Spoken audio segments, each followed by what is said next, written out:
8 కొండలైన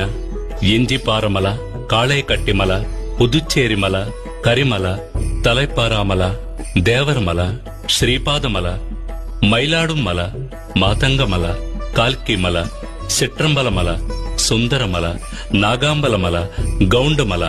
నిలక్కల్మల, నీలిమల, పొన్నాంబలమల, శబరిమల వంటి కొండలను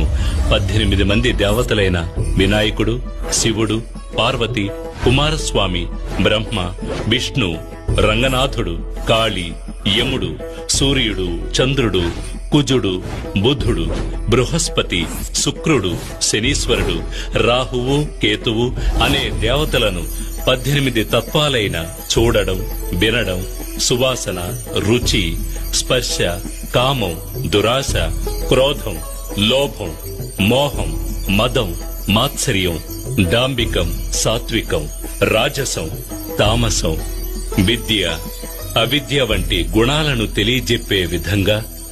స్వామి తత్వాధీనుడై ఉన్నాడని తెలియజెప్పడమే ఈ 18 మెట్ల ఉద్దేశం.